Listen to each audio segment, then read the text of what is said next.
Kung naalala nyo nung nakaraan, tumesting ako ng langis na kayang sumagad ng 3,000. 3,000 kilometro pero maganda sa makina at maganda pa rin yung takbo. Maganda yung naging performance sa motor ko nito kaya napabalik ako rito sa shop ng isang El Capitan na isang tunay na bakbakero. Pasensya ka na, napasobra. Sinabihan mo ako nung nakaraan na 3,000 yung odo bago ako bumalik. Oh. Pasensya na, napasobra. Napasobra. June ka pa nun eh. Anong petsa na ngayon? Agosto na. Sumobra-sobra ka na sa isang buwan. Ang usapan lang natin, 3,000 or 1 month.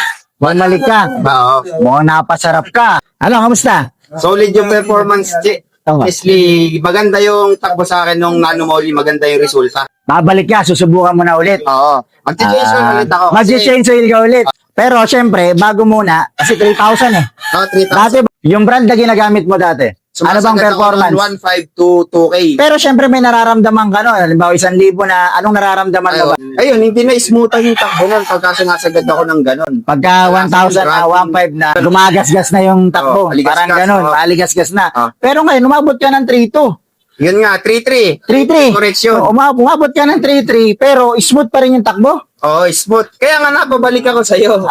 Di ba? Nano Moly. Naniwala. Kasi nirecommend mo sa akin eh. Naniwala ka na.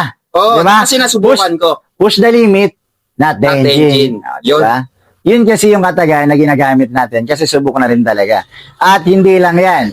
Mamaya-maya, may makita ka dito mga naging biker of the month. Panigurado, makakausap mo at makita mo kung anong ginagamit nilang langis. Matsalab, Che Ryan, sa pag-recommend mo sa akin ng langis na to. Kaya sa mga followers natin dyan, baka gusto nyo rin subukan itong si Nano Moly. Subok na subok rin yan ng naging biker of the month noong January. Guys, naabutan ko nga rin pala rito yung top biker ni Angkas noong January na si Albert. Tanong natin siya kung anong langis rin ba yung ginagamit niya. Paps, kumusta? Nagpapa-maintenance ka rin? Oo, kailangan magpa-maintenance para maganda yung biyahe lagi. Bali, anong langis din yung ginagamit mo, Paps? Nano Moly pa rin yung lagi ko ginagamit. Maganda rin pala talaga yung performance sa'yo ni Nano Moly. Oo, subok na subok yan ng mga bakbakero. Yun, ayan pala talaga yung sikreto ng mga bakbakero, ang Nano Moly. Nano Moly competition din yung ginagamit ni Albert na langis dito sa kanyang motorsiklo. Pag maganda kasi talaga yung performance sa'yo ng isang bagay, sigurado ulit-ulitin mo. Kaya nung nasubukan daw niya tong si Nano Moly, eto na daw yung laging ginagamit niya. By the way, marami nagpapa-change oil, nagpapa-maintenance ngayon. Maraming nauna sa akin, kaya sabi ni Chairman Ryan, tara, kain na lang muna tayo. Dito niya ako sinama sa isang mang-inasal malapit sa kanila. Isang malaking karangalan para sa akin ang maging kasangga o makilala ang isa sa mga El Capitan ni Angkas. Siya nga rin pala yung gumabay sa akin at nag-udyok na maging presidente at bumuo ng isang grupo. 2017 pa siya kay Angkas, talagang marami ng karanasan na dinanas. Kaya yung mga malalapit sa kanya talagang mga positibo at hinihila niya pataas. Hila pataas gaya ko na inilapit na niya sa Motorento at nakapirma na ng kontrata nung nakaraan. Maraming salamat sa paggabay, mabuhay ka Chairman Ryan. So this time naman guys, pagkatapos namin kumain, eto na yung motor ko, isasalang na. Isasalang na para makapag-change oil na. Syempre, head mechanic ng Yamaha guys, yung babanat dyan. Head mechanic, kaya walang kakaba-kaba pagka yung motor mo dito mo ipinagkatiwala at pinagawa. Dinidrain na yung langis natin ngayon guys. Excited na akong bumiyahe ulit gamit yung Nano Moly. 3,300 mahigit din yung tinakbo bago ako nagpalit.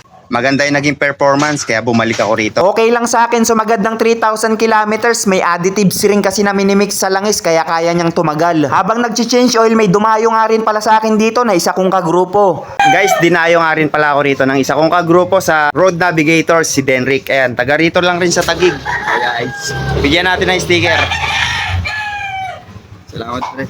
Sige, ingat ka. Kay Ian. After nyan guys, dinamay na nga rin pala dito ni Tangkads yung air filter ko. Pati yung panggilid ko, binuksan na, lilinisan na rin daw niya. Nailusong ko to sa baha nung nakaraan, hindi ko kagad napabuksan. Kaya medyo may kalawang-kalawang, aray ko. Pero kayang-kaya ni Tangkads yan, baka head mechanic yan. Head mechanic, jumuduty siya pag weekdays sa Yamaha, sa Harrison. Kaya sa mga nagbabalak magpagawa rito sa Taguig Spartan Ryan Works, message nyo lang siya para makapagpa-schedule. Shoutout nga rin pala sa isang brand ni Che Ryan na kung tawagin ay Rexco 82. Kung wala kayong CVT cleaner, pwede rin gamitin to. Available din yung Rexco 82 dito sa shop ni Che Ryan, punta lang kayo. At kung saan nga ba yung exact location, eto, search nyo lang sa map. Search nyo lang Taguig Spartan Ryan Works. Gabi sila nag-o-open guys pagka weekdays after ng duty ni Kad sa Yamaha. Nagpapang umaga lang sila pagka Sunday pagka walang pasok si Kad sa Yamaha. Kung gusto nyo naman mag-avail ng Nano Moly competition gaya ng ginagamit kong langis, available din yan dito, 295 pesos yung Nano Moly Moly competition, 150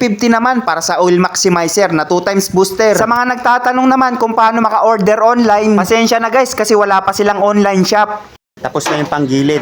Oil naman guys. Sa mga oras na to, tapos na i-drain at tapos na rin linisan yung panggilid, binimix na ni Kads yung 2 times booster sa Nano Moly competition. Kaya walang kaba kahit sumagad ng 3,000 kilometers dahil sa 2 times booster. Pero kung walang additives na imimix, 1.5 pa lang, change oil na agad guys. Kaya naman, all goods in the hood na, well maintained na yung ating motorsiklo. Goods na guys. Itetesting ko naman ngayon. Kung maganda ba yung takbo. Let's go! Yo, neto na, bago na naman yung ating langis after 3,300 kilometers. Fresh na naman ng dumadaloy na dugo sa aking motorsiklo. Smooth na smooth pa rin talaga yung takbuhan. Bagay na bagay talaga yung Nano Moly dito sa aking motorsiklo. So paano ba yan? After tumesting, magpapaalam na ako rito kay Chairman Ryan at sa pangmalakasan nating mekaniko. Thank you. Ay, sige. Thank you.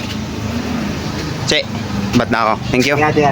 Salamat sa panonood at pagsama guys. At dahil dyan, for more video, follow pa more.